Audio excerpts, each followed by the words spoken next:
After supporting my future wife financially, purchasing her a Mercedes, and investing in her company, she claimed she needed someone more masculine rather than just financial support, but later faced regret when everything collapsed and other suitors avoided her. Be me, 31 male. This whole disaster started about a year and a half ago. Met Olivia, 28 female, at my friend Chris's house party. She was definitely a 10/10. Long brown hair, hazel eyes, the kind of girl that makes you do a double take when she walks in. What really got me was that she actually seemed into me. Like she laughed at my dumb jokes, kept asking questions about my cybersecurity job, which honestly is boring as hell, but she acted like I was some tech genius. We exchanged numbers that night and started texting. Went on a few dates, nothing fancy, just coffee, a movie, that kind of thing. After about 3 weeks, we made it official. The first month was awesome, fun dates and the whole honeymoon phase thing. She was always taking pics of us for her Instagram, telling me how lucky she was to find a good guy.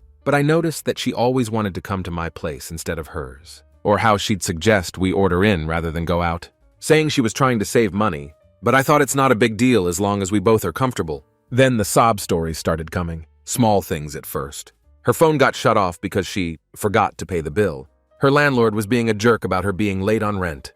Her boss cut her hours. I believed all of it. About 6 weeks in, I went to her apartment for the first time. It was tiny and kind of messy, but whatever. We were eating cheap Thai takeout. When her phone rang, she looked at it, ignored the call, then 2 minutes later ignored it again. I could see she was getting stressed. "Everything okay?" I asked. She burst into tears, like full-on sobbing. I had no clue what to do, so I just put my arm around her and waited. "My car," she finally said. "The mechanic called. It's going to cost $1,500 to fix, and I don't have it. I don't know what I'm going to do." Then it all came pouring out. She had almost $95,000 in credit card debt. She was behind on every bill. Her credit score was like 490. She couldn't even get approved for a basic store card. She was completely screwed financially, and she had an explanation for all of it. "My ex Nathan did this to me," she said, wiping her mascara that was running down her face. "We were together for 2 years, and he was between jobs for most of it.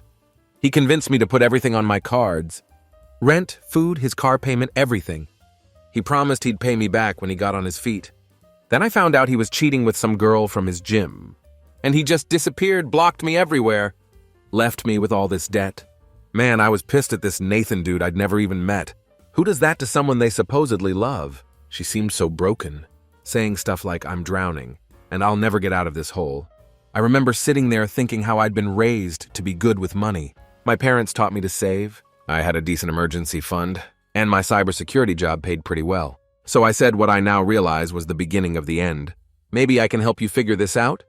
The way she looked at me then, man, her eyes got all big and hopeful. Like I'd just thrown her a life preserver when she was drowning. She hugged me tight and whispered, "No one's ever believed in me like you do, Tom." Not going to lie, it felt amazing to be her hero. That feeling is what made me ignore all the red flags that came after. The next couple months, I tried to help her get organized. Made her a budget spreadsheet, showed her how to negotiate with credit card companies. Basic financial stuff. But there was always some new emergency that needed cash right now. Her car needed another repair. Her mom needed money for medicine. Her hours got cut again. The excuses never stopped. And like an idiot, I believed every single one. After 6 months of dating, I finally gave in. Paid off her most urgent debts. About $4,300 worth of overdue bills and her highest interest credit card. I didn't have the cash just sitting around, so I actually dipped into my savings that I'd been building for a house down payment someday. When I transferred the money to her account, she cried and promised she'd pay me back. She even wrote up this cute little IOU on a piece of paper with hearts drawn on it. Things seemed better for a while. She was less stressed, more affectionate, always thanking me for believing in her and talking about our future together. I started thinking maybe this was the real deal. Maybe she was the one. 2 months later, I added her as an authorized user on my credit card. I told her it was just for emergencies. But somehow everything became an emergency. New clothes for job interviews. Hair appointments because first impressions matter. A weekend trip with her girlfriends because she needed to network. Each time I'd question a charge, she'd get all teary-eyed and say something like, "I'm just trying to improve myself," or "I need to look professional to get a better job." And because I was so whipped, I'd feel like the bad guy for even asking. Her credit score started improving because of being on my account. She was super happy about it. constantly checking the score on her phone and showing me how it went up. "You're changing my life," she'd say. I never thought I'd escape that mess. I felt proud of myself. Stupid, but proud. I really thought I was helping the woman I loved build a better future. Our future. Started thinking about moving in together. Maybe even proposing next year. Then her car finally died completely. It was this piece of crap Toyota that was probably older than both of us combined. She called me crying from the side of the highway, saying it just stopped running and started smoking. The tow truck guy told her it would cost more to fix than the car was worth. "How am I going to get to work?" she sobbed over the phone. "I'm going to lose my job and then I can't pay any bills. And everything you helped me fix will be ruined." I didn't even think twice. That weekend, I took her to a car dealership and bought her a new Kia. Nothing fancy, just a reliable sedan that would last her years without problems. Cost me $26,000, which I financed under my name because her credit still wasn't good enough for a decent rate. When I handed her the keys, she jumped into my arms, wrapped her legs around me and kissed me hard. "You're the best thing that's ever happened to me," she whispered in my ear. That night, she was more affectionate than ever. The next morning, I woke up to her taking pictures with the car for Instagram. Her caption, "Upgrade my life," with a heart emoji. No mention of me anywhere. Not even a subtle "grateful for new beginnings," or a hint that maybe she didn't just manifest a brand new car into existence. Something about that sat weird with me. After all, I was the one still making payments on it. But I shrugged it off. She was happy, and that was supposed to be enough. At least that's what I told myself. But then I started noticing things, like how she suddenly started working late twice a week, even though her financial struggles were supposedly because her hours had been cut, or how her phone became off limits. Always face down, notifications swiped away before I could glance over. Once, while she was showing me a meme, a text popped up from someone saved as just D with a bunch of heart emojis. She snatched the phone back so fast you'd think it was a bomb about to detonate. "Just my friend Diana," she laughed nervously. Right, because that's a totally normal reaction to getting a text from a girlfriend. Then there was the lunch incident. I decided to surprise her at work, thinking it would be cute to grab a quick meal together. But instead of being happy to see me, she looked irritated, almost like I was interrupting something. The whole time she kept glancing at the door, checking her watch, rushing me through my food. "I have a big party coming in soon," she said. I waited.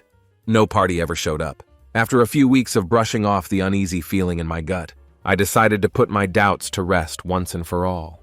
That's when I came up with the idea for a weekend trip. A quiet cabin by the lake. Just the two of us. Nothing over the top. Just some time away to reconnect. On the surface, it was a celebration of how far she'd come financially. A little getaway to mark the fresh start she always talked about. But deep down, it was a test. I needed to see if she was still into us. If all the weird behavior was just in my head. If she was really in this relationship the way I thought she was. I even toyed with the idea of asking her to move in when we got back, thinking that if I was just being paranoid, this trip would prove it. But part of me already knew. If I had to plan a trip just to reassure myself that my own girlfriend wasn't playing me, something was already broken. I just didn't realize how bad it really was. While I was looking at cabins online one evening, my phone buzzed. It was a text from Eric, a buddy who worked at the same restaurant as Olivia. "Hey man, not trying to start shit, but thought you should know.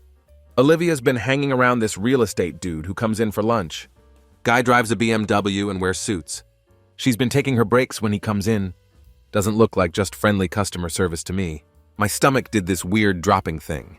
Like when you miss a step going downstairs. Olivia hadn't seemed different lately. If anything, she'd been more affectionate, always thanking me for changing her life. And talking about our future, I texted back, "Thanks, man. Know anything else about this guy? Eric. His name's Daniel. Some hotshot realtor.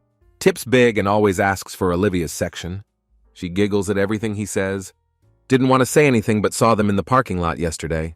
Talking pretty close. His hand was on her lower back. I sat there staring at my phone feeling like an idiot. Was she cheating or just being friendly with a good tipper? I decided I needed to find out myself. The next day, I called in sick to work. Told Olivia I was swamped with a project and would be working late.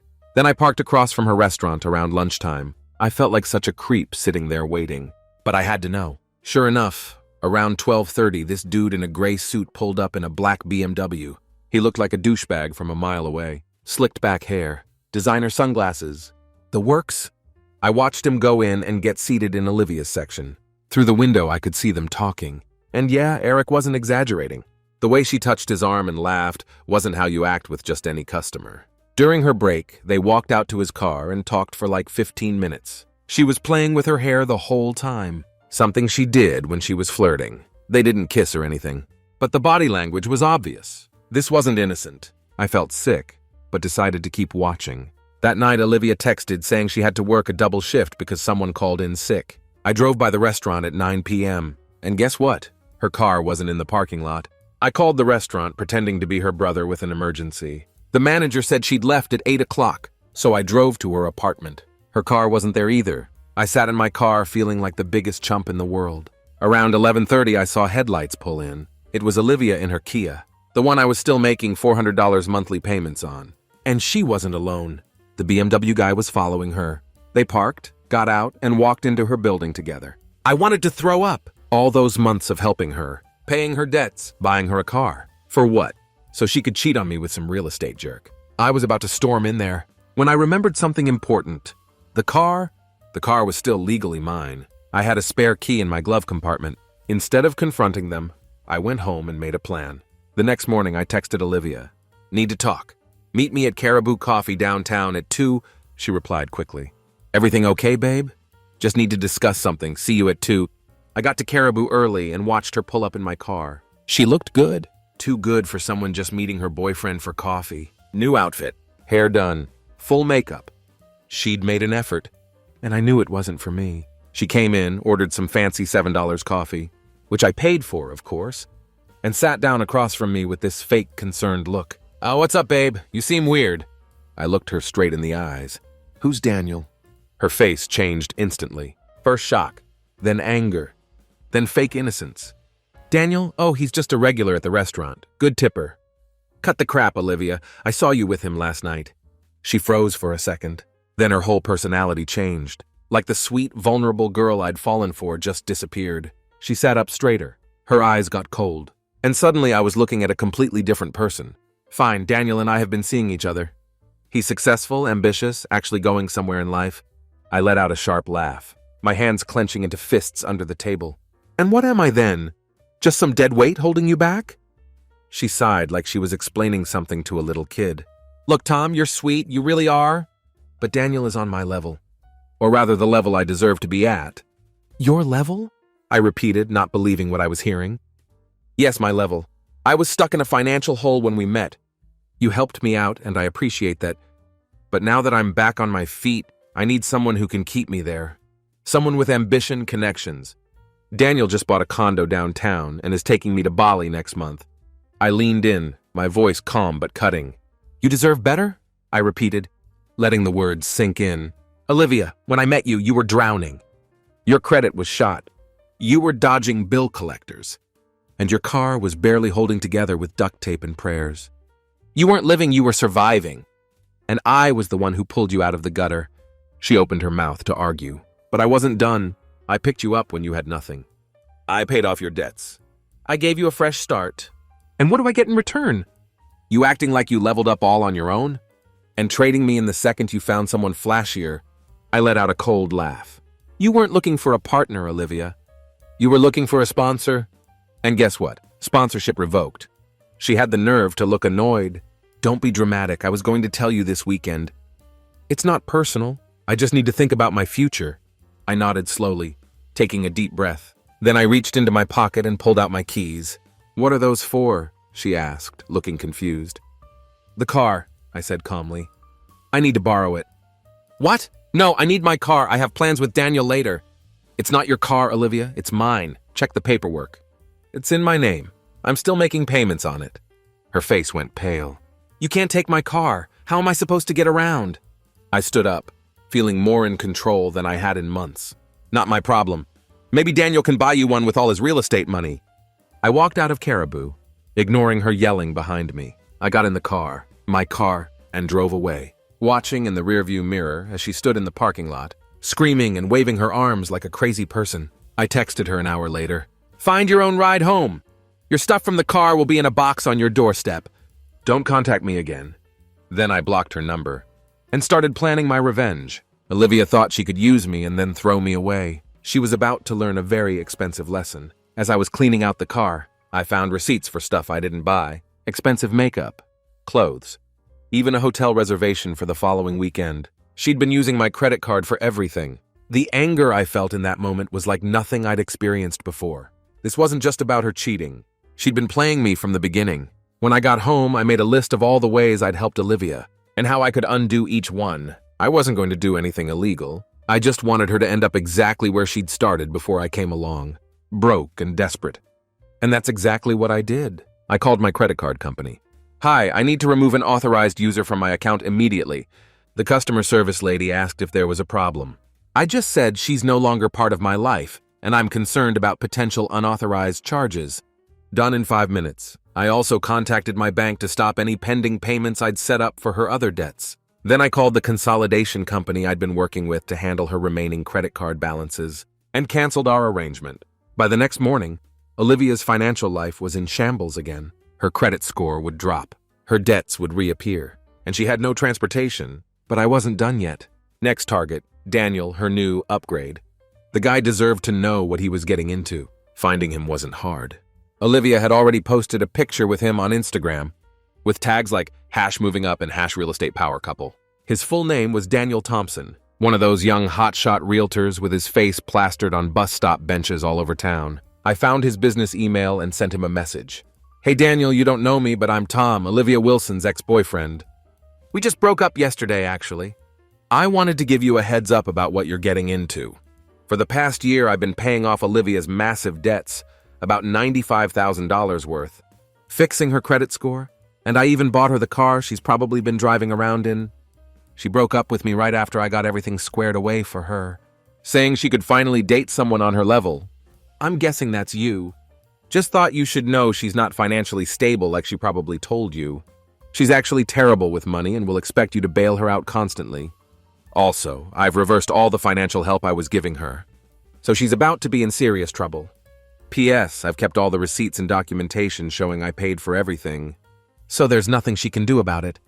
Good luck with that gold digger." I almost didn't send it. For a second, I thought maybe I was going too far. Then I remembered her cold eyes when she said Daniel was on her level, and hit send. It took less than an hour for Olivia to find a way to contact me. Since I'd blocked her number, she started blowing up my email. "WTF is wrong with you?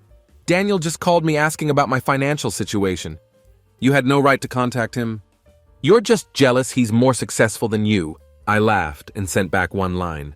"Guess he's reconsidering if you're on his level now." Then I blocked her email too. Later that day, I got a text from Eric. "Dude, Olivia just got fired. She showed up 2 hours late for her shift because she had no car. Then screamed at the manager when he wrote her up. Never seen anything like it." At this point, Olivia was carless, jobless. Her credit was tanking again. And from Eric's follow-up texts, Daniel was taking a step back to reevaluate their relationship. But there was one more thing I could do. When Olivia moved into her nice apartment 6 months ago, nicer than mine actually, I had co-signed the lease because her credit wasn't good enough. Time to fix that mistake. I dug up the paperwork and found the landlord's information. I called the property management company. "Hello, I co-signed for Olivia Wilson's apartment at 456 Lakeside Terrace. Due to a change in circumstances, I need to remove myself as co-signer on her lease." A week later, Eric texted me that Olivia was served with an eviction notice. Without my co-sign and with her credit score now plummeting, she no longer qualified for the apartment. She created a new Instagram account just to message me. "Please, Tom, I'm begging you. I get it, okay? I messed up. But you didn't have to ruin my life. Where am I supposed to go? Please just give me the car back so I can get to job interviews." I thought about it for a long time before responding. "I didn't ruin your life, Olivia. You just lost the one I built for you." Then I blocked that account too. Just like that, Olivia was back to square one. No car, terrible credit, massive debt, a boyfriend who was backing away, and now no place to live. Eric kept me updated on Olivia's drama. Apparently Daniel didn't completely dump her right away, but he definitely cooled off. No more Bali trip, that's for sure. He told her she needed to get her situation under control before they could get serious. According to Eric, she was desperately applying for jobs anywhere that would hire her. But without a car, her options were limited to places within walking distance of wherever she was staying. Couch surfing at a friend's place, I heard. I was starting to think it was over, that Olivia would just fade away from my life. But I should have known better. People like her don't go down without a fight. A few weeks later, I got an email from a new address I didn't recognize. Subject line, "That Louis Vuitton bag you promised?" Tom, I know you hate me right now and maybe I deserve it. But you promised me that Louis Vuitton bag for my birthday next month. You even showed me the confirmation email. I was counting on that. After everything that's happened, you at least owe me that much. It's the only nice thing I'll have left. I stared at the email in disbelief. Was she serious? After everything, she was demanding a $2,300 handbag. I had stupidly pre-ordered for her birthday. The audacity of this woman was unbelievable. I replied, "The only thing I owe you is the reality check you're getting. The order has been canceled. Enjoy your birthday." I thought that would be the end of it. I was wrong. 2 days later, my friend Samantha texted me, "Hey, Olivia reached out to me crying. She says she's really sorry about how things ended and wants to meet you in person to make things right. Should I give her your new number?" Olivia was good. She knew I wouldn't respond to her directly anymore, so she was trying to get to me through friends. I decided to play along just to see what she was up to. "What exactly did she say?" I asked Samantha. Samantha sent me screenshots of Olivia's messages. And holy crap, the manipulation was next level. I made the biggest mistake of my life letting Tom go. I was confused and stupid. Daniel turned out to be such a jerk. He dumped me as soon as things got tough. Tom was the only one who ever really cared about me. I need to apologize in person and make things right. Could you give me his number? I think we could work things out if I could just talk to him. Then, further down in the conversation was her real motivation, which she clearly didn't think Samantha would share with me. "I just need him to help me get my car back, at least. And that bag he promised me for my birthday. If I play it right and cry a little, I think he'll give in. He's always been a softie." I didn't even get angry. That level of disrespect doesn't deserve rage. It deserves consequences. I wasn't mad at Olivia. She was just doing what users do. I was mad at myself for wasting my time on a gold digger. I called Samantha and told her everything. Showed her the text from Eric about Olivia cheating. Explained how I'd paid off her debts and bought her a car. The whole story. Samantha was shocked. She told me you guys broke up because you were controlling her spending and were jealous of her male friends. She said you took her car out of spite and were trying to get her evicted. I had no idea that's what she's telling everyone. I said, but it's all lies. Samantha sent me more screenshots of their conversation, and sure enough, Olivia had painted me as the villain. According to her version, I was an insecure, controlling boyfriend who freaked out when she got friendly with a customer at work, then went on a revenge spree because I was crazy possessive. Samantha cut Olivia off after that. And apparently she told our other mutual friends too. One by one, Olivia lost her social circle. She had nowhere left to turn. In a last desperate move, Olivia showed up at my workplace. I was coming out of the building when I saw her waiting by the entrance. She'd clearly been crying, but she'd also clearly dressed to get my attention. Tight dress, hair done, the works. "Tom, please," she started as soon as she saw me. "I'm sorry, okay? I made a huge mistake. Daniel dumped me as soon as he found out about my finances. I have nowhere to go. They're evicting me from my apartment. My parents won't help. I just need my car back to get to job interviews, please." My coworkers were watching, so I walked her away from the building before responding, "You don't get it, do you? This isn't about the car or the money. This is about how you used me for a year. I thought we were building something together. But you were just using me to fix your life so you could trade up." She tried to touch my arm, but I backed away. "I've learned my lesson, I swear. We can start over. I really did care about you, Tom. I was just confused." "No," I said firmly. "What you are is manipulative? You don't care about me. You care about what I can give you. The car, the bag, the financial support." And I just walked away, ignoring her as she called after me. That was the last time I saw Olivia in person, but definitely not the last I heard from her. A week later, my bank's fraud department started calling. When I finally answered, the rep informed me that someone had filed claims, disputing several large transactions over the past year, credit card payments, a vehicle purchase, trying to reverse them as unauthorized. Olivia. She was accusing me of fraud, hoping to get the bank to refund all the money I'd spent on her, including the car, essentially making me pay for everything twice. Fortunately, I had every receipt, text, and email, proving she had not only authorized but thanked me for those payments. I sent the bank all my evidence, and they shut down her dispute immediately, but not before warning me that filing false fraud claims of this scale could be considered attempted wire fraud, meaning Olivia wasn't just broke anymore. She was now looking at potential legal trouble and she was definitely unraveling fast. Eric texted that she begged for her job back, only to be shut down and left crying in the middle of a lunch rush. Then Samantha messaged that she got caught trying to return fake designer bags at Nordstrom with phony receipts. Security had to escort her out. Word spread that she was couch hopping, burning bridges everywhere. A month later, Eric gave the final update. Her parents, tired of bailing her out, told her she could move back home only if she got a job and went to financial counseling. No more city life. When she whined that I'd ruined her life, her dad reportedly shut her down with, "You're almost 30. Grow up and fix your own problems for once." I had to agree with the guy. And with that, I thought that was it. Olivia moved back to her parents' place. My friends had stopped sending me updates about her, and I was starting to feel normal again. Then tax season hit. I've always been pretty organized with my finances. I keep digital copies of all my statements, track my spending, all that boring adult stuff. So when I sat down to do my taxes in April, something immediately looked wrong. My W-2 form showed my expected income, but when I checked my annual bank statement, the numbers didn't add up. My actual deposits were significantly lower than what I should have had.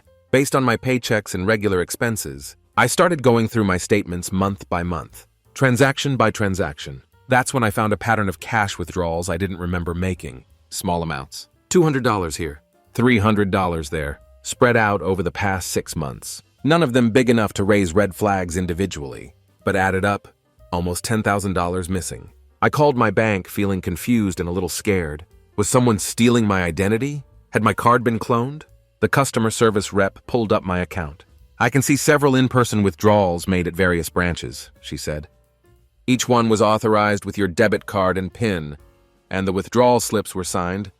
Can you send me copies of those slips?" I asked. 2 hours later, the images arrived in my email. My stomach dropped when I saw the signatures. They looked like mine, sort of, but I definitely hadn't written them. And then it hit me. Olivia. I called the bank back immediately and reported the fraudulent withdrawals. They started an investigation, putting a freeze on my accounts and issuing me new cards. They also said they'd be reviewing security footage from the branches where the withdrawals were made. 3 days later, I got a call back. "Mr. Lawson, we've confirmed that the person making these withdrawals was not you," the fraud investigator said. "We have clear footage of a woman using your card at several locations. Would you be able to identify her?" "Yes," I said. "That would be my ex-girlfriend, Olivia Wilson." They sent me still images from the security cameras, and there she was. Olivia using my debit card, signing my name. In some of the pictures, she was even wearing clothes I'd bought her. The investigator asked if I wanted to file a police report. I told him hell yes. This was theft, identity fraud, and forgery. The police took my statement and collected the evidence from the bank. They seemed to take it pretty seriously. Apparently, financial crimes like this were a priority for them. "Have you given this woman permission to use your card?" the detective asked me. "I added her as an authorized user on my credit card," I explained. "But never my debit card. She must have seen me enter my PIN or found it written down somewhere." A week later, the detective called back.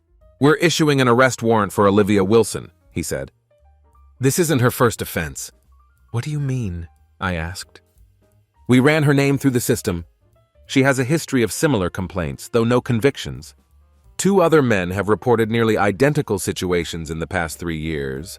She seems to target financially stable men, gets access to their accounts, then drains them slowly."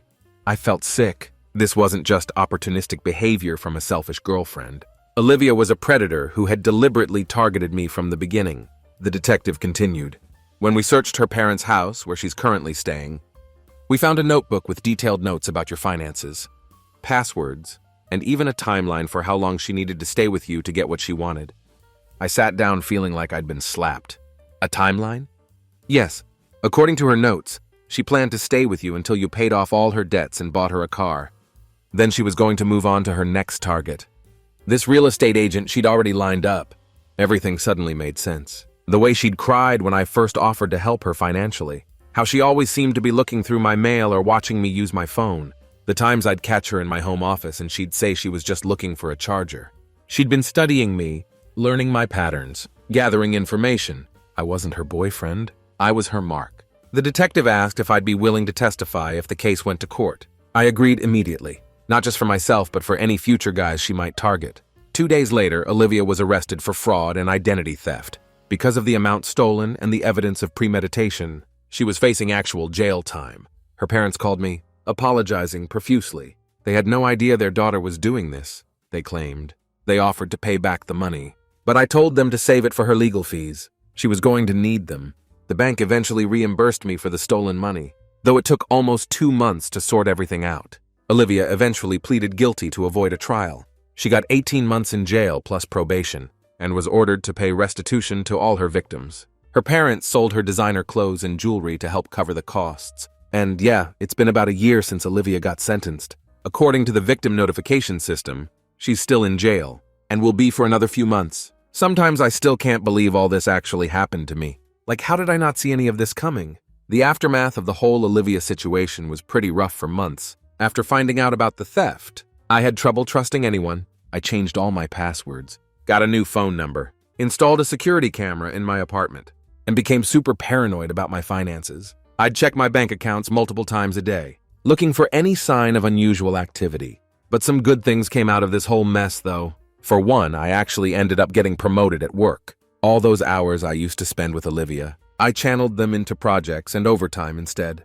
My boss noticed, and 6 months later, I got bumped up to senior cybersecurity analyst, with a pretty sweet raise. I also used the money the bank reimbursed me, plus what I was saving on not supporting Olivia, to finally take that trip to Thailand I'd always wanted. 2 weeks exploring Bangkok, Chiang Mai, and the islands by myself. It was actually amazing to travel alone. No compromising on where to go or what to do. Just me following my own interests. When I got back from Thailand, I felt like a different person. More confident, less angry, ready to move on. That's when I met Lily. And no, this isn't some BS happy ending where I immediately fell in love. And everything was perfect. In fact, I almost ruined things with her because of my trust issues. We met through my coworker's game night. She was his wife's friend from college. Nice girl. Worked as a veterinarian. Own apartment. Financially independent. Exactly the type of woman I should have been excited to meet. But all I could think about was, is this another Olivia? Is she hiding something? What's her angle? The first few dates I was super guarded. I'd deliberately steer conversations away from anything related to money or careers. I'd insist on splitting the bill exactly down to the penny. Once she picked up my credit card from the table to hand it to me, and I practically snatched it out of her hand. After the 4th date, Lily finally called me out on it. Tom, what's going on? You seem like you want to get to know me? But then you put up these massive walls. If you're not interested, that's fine. But don't waste both our time. So I told her everything. The whole Olivia story from beginning to end. I expected her to think I was damaged goods, or too complicated to deal with. Instead, she listened, asked thoughtful questions, and in the end just said, "That explains a lot. Thank you for trusting me enough to share that. Lily and I have been dating for about 5 months now. Things are going well, but I'm taking it super slow. She understands why, and that's one of the things I appreciate most about her. She doesn't push for more than I'm ready to give. We haven't combined finances or moved in together, and honestly, I don't know if I'll ever be comfortable with that level of financial entanglement again. But Lily has her own career and her own money, and she respects my boundaries. As for Olivia, I don't think about her much anymore. The detective who handled my case told me that narcissistic people like her rarely change. They just find new victims and new scams. The fact that she's in jail gives me some peace, knowing that at least for now, she can't hurt anyone else. For any guys reading this who might be in a similar situation, where your girlfriend always needs financial help, where there's always some crisis only your money can solve, take a step back. Look at the pattern, not the individual requests. Ask yourself, is this person investing in our relationship in other ways? Do they show genuine gratitude or just move on to the next need? Would they do the same for you if roles were reversed? I wish someone had told me this when I first met Olivia. It would have saved me a year of manipulation and thousands of dollars. But hey, at least my story might help someone else avoid the same mistake. As for me, I'm doing pretty good these days. New job title, new outlook, new relationship with someone who actually respects me. Sometimes karma needs a little help, but it always comes around eventually. Update. Some of you asked for an update on Daniel, the real estate guy. According to Eric, who still works at the restaurant, Daniel is now engaged to another server who started working there a few months after Olivia left. No idea if he knows about Olivia's criminal history, but I'm guessing he dodged a bullet when she showed her true colors early. Lucky guy.